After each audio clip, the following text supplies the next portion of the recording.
And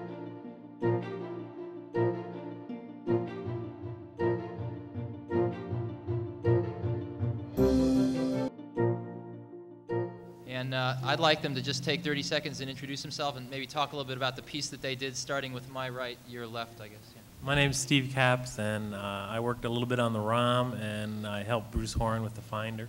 My name's Andy Hertzfeld, and I worked on a lot of the system software for Macintosh. My name's Randy Wigginton, and I wrote the word processor. My name's Bill Atkinson. I did the QuickDraw graphics primitives and the MacPaint application. I'm Bruce Horn, and I worked on the ROM little and on the Finder with Steve Capps. My name is Burl Smith, and I designed the digital logic board for Macintosh. I'm Owen Densmore, I did the printing. My name is Ronnie Seebach, and I wrote the mouse lesson that you get on your Mac Guide disc and the font meter. So if we have some really great questions, we'd like to answer them. But before we do, Bill and Randy are going to run through some really quick demos, which you'll be able to see up on that screen, to give you a little feeling for the kinds of things that we can do.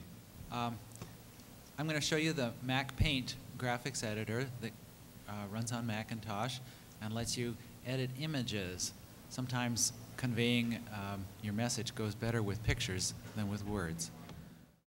You can erase parts of the image using this little thing that looks like a brick. It's supposed to be an eraser, but that's the best I could do. And if you just scrub with it, it kind of eats away. And after you get bored with scrubbing a lot, you can just click twice and it'll get rid of everything. This tool lets me draw a curved... I'm a little nervous, so I'm not too good with the mouse. Okay. The next tool here is a spray can, and it lets me do smooth shading. I can kind of gradually shade in something, and the longer I spray, the darker it gets. For example,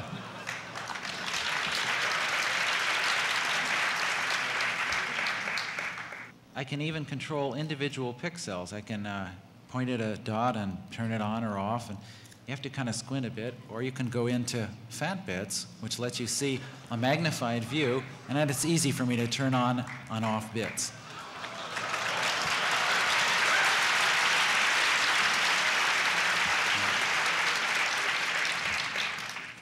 If you hold down the Option key, then as you do so, it leaves behind the old one, so you can peel off a copy easily.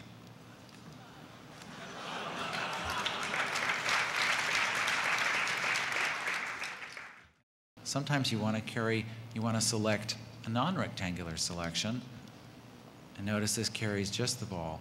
I just lasso around the object. When I let go, the lasso tightens around it and gets just that thing. Again, Option will peel off a copy, and in fact, Feature and Option will peel off many copies.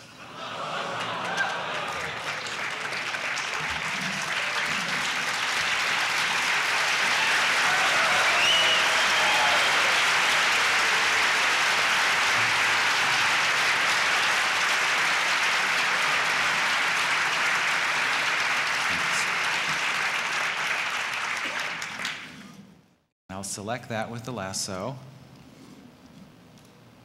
and copy that into the clipboard. This lets me take it between different documents. I can now paste that into another MacPaint document, or I'm going to quit MacPaint and we'll even paste this into a word processing document. Randy Wigginton is now going to show us the MacWrite word processor.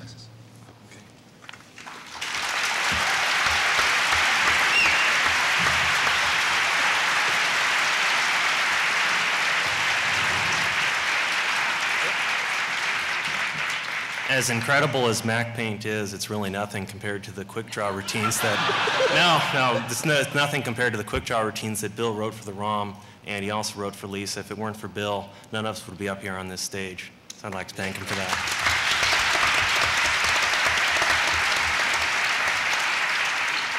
I thought you were going to say compared to MacWrite. No.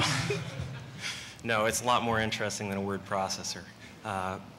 The whole thrust behind Mac is to make everything easy to use and very visually oriented. As Steve said, we didn't want you to remember a lot of escape/Command-Zs or anything like that. The whole idea is that whatever you see on the screen is what you're going to get on the printed page. For example, to type, all you do is you simply point the mouse somewhere, you click, and you start typing. Additionally, we have a large choice of fonts. All of these fonts come provided with each disk. One of my favorites is London, which is Old English. This is wonderful for writing letters to mom. Sure, really thinks you're getting a classic education this way. Another font that is one of my favorites is the one called San Francisco. This is used for Apple's new program called Cons Can't Wait.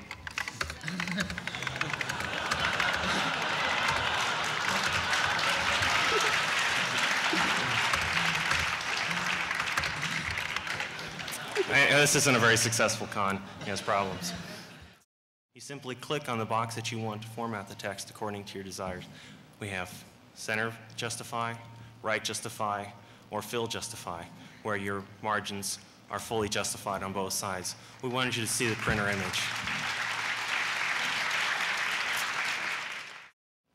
If you make a mistake at any time, no matter what you've done, you can always go back to the edit menu and select undo, and it will tell you what you're undoing, and we'll go back to the way it was before. If, for example, you had a lot of this selected, and as happens sometimes, your cat jumps on the keyboard and types that, you simply go up and you say undo, and you're back to where you were. We wanted to make it pretty forgiving so that you wouldn't curse at me later. Okay, thank you.